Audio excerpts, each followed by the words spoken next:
என்னோட கேஸ்ல சீமான் உச்சநீதிமன்றம் போய் விசாரணைக்கு ஒரு இடைக்கால தடையை வாங்கினார் இல்லையா. அதில் வாங்கும்போது நீதிபதிகள் சொன்னாங்க, இந்த மாதிரி விஜயலட்சுமிக்கு ஒரு இழப்பீடு கொடுங்க அப்படின்னு சொல்றாங்க.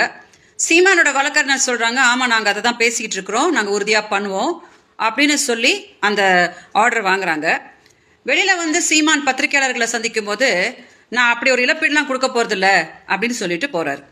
ஸோ தமிழ்நாடு மீடியாவுக்கு என்ன கன்ஃபியூஸ் ஆகுது அப்படின்னா, அடுத்ததான் நான் என்ன பண்ண போறேன், இல்லை என்கிட்ட ஏதாவது பேச்சுவார்த்தை நடத்திருக்கிறாங்களா, எனக்கு ஏதாவது இழப்பீடு கொடுத்துருக்குறாங்களா அப்படின்னு மீடியாவுக்கு ரொம்ப கன்ஃபியூஷனாக இருக்கு.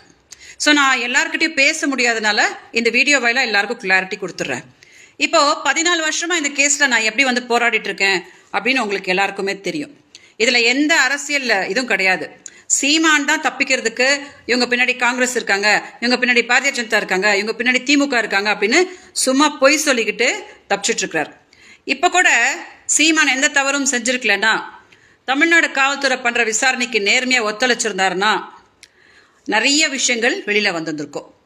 அடுத்ததான் நிறைய உண்மைகள் வெளியில வரப்போகுது அப்படின்ற பயந்து தான் உடனே சுப்ரீம் கோர்ட்டு போய் அங்க ஒரு ஸ்டே கொண்டு அவர் வெளியில மீடியா கிட்ட அவ ஒரு பாலியல் தொழிலாளி, என்கிட்ட வீடியோஸ்லாம் இருக்கு அப்படின்னு சொல்லிட்டு என்ன மறைமுகமா த்ரெட்டன் பண்ண பாக்குறாருன்னா, அப்படி சொல்லிட்டா நான் பயந்து போய் ஃபர்தர் இந்த கேஸ்ல நான் எதுவும் போராட மாட்டேன், அப்ப தானா இந்த கேஸ் அப்படியே முடிஞ்சு போய் எல்லாரும் இதை கொஞ்ச நாள் பேசிட்டு மறந்துடுவாங்க அப்படின்னு சீமான் ஒரு கணக்கு போடுறார்.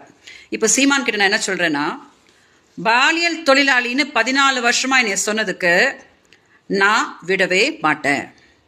சுப்ரீம் கோர்ட்டுக்கு எடுத்துட்டு போய் ஏன் என்னைய 14 வருஷமா சீமானும் நாம் தமிழ் கட்சிக்காரங்களும் என்னைய பாலியல் தொழிலாளின்னு சொல்லி டார்ச்சர் பண்ணி சாகர லெவல் வரைக்கும் என்னைய தள்ளுறாங்க அப்படின்றதுக்கு சீமான் அங்க பதில் சொல்லியே ஆகணும். ஓகே, அதனால நான் ஏதோ பின் வாங்கிட்டதாவோ இல்ல அவங்களுக்கு பெரிய அளவுல ஒரு செட்டில்மெண்ட் பண்ணியாச்சு அப்படின்ற பேச்சுக்கோ யாரும் காது கொடுக்காதீங்க. இப்பதான் சீமான் நல்லா மாட்டிருக்கிறாரு. அதனால அடுத்ததா என்னென்ன ஆக போகுது என் தரப்புல இருந்து அப்படின்றது உங்களுக்கு எல்லாம் வரும். அது வரைக்கும் தயவு செஞ்சு எல்லாம் பொறுமையா இருங்க. ஸோ சீமான் கிட்ட நான் என்ன சொல்றேன் அப்படின்னா, என் வாழ்க்கையை சீரழிச்சிட்டு கடைசியா சுப்ரீம் கோர்ட்டு போயிட்டு ஒரு ஸ்டே கொண்டு இவங்க பின்னாடி திமுக இருக்காங்க அப்படின்னு சொல்லிட்டு வித்த காட்டிட்டு போறதுக்கு நான் போராடிட்டு இல்லை. ஓகே, எனக்கு கிடைக்க வேண்டிய நியாயத்தை கிடைக்க வரைக்கும் நான் சுப்ரீம் கோர்ட் என்ன சீமான் எங்க போனாலும் நான் பின்னாடியே போய் போராடுவேன் அப்படின்னு உறுதியா இந்த வீடியோல நான் தெளிவுபடுத்துறேன். வணக்கம்.